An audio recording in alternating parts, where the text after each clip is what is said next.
It's like a plot from Mr. Bean. Cleaners break a priceless museum artifact, then secretly try to glue it back together.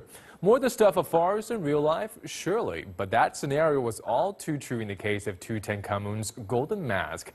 Now, after 8 weeks of intensive work by an Egyptian and German team, the ancient Egyptian boy king has his beard back with the aid of a little beeswax. Here's more from Yasser Hakim at the Egyptian Museum in central Cairo.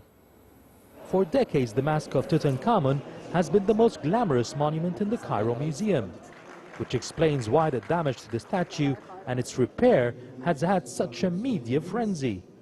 The mask was found back in 1902 by Howard Carter, and it captured the heart and the minds of the entire world. In 1946, the mask was displayed, and unfortunately the beard has fallen down, and the beard was restored with some primitive material.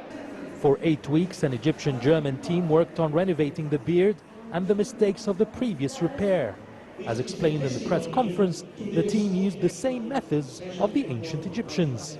It was important to understand first the technological composition of the mask. That means to understand the materials from which the mask was made, namely the inlays of glass and semi-precious stone, and how the gold work was assembled from different parts.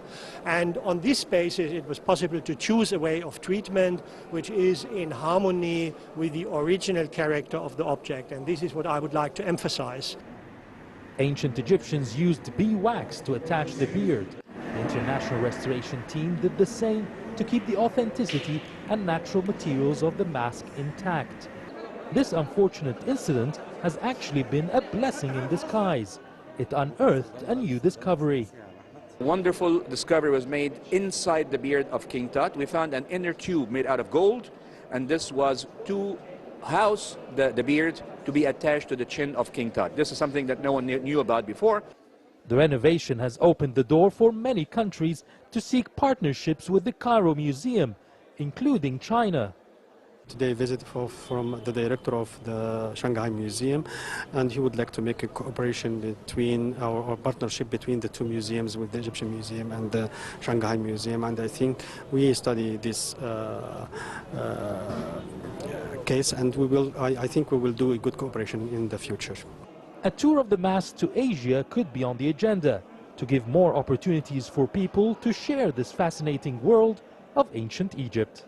With the restoration work on the mask of Tutankhamun over, now it's ready for display here at Cairo Museum in Tahrir Square for any visitor from around the world. Yasser Hakim for CCTV, Cairo.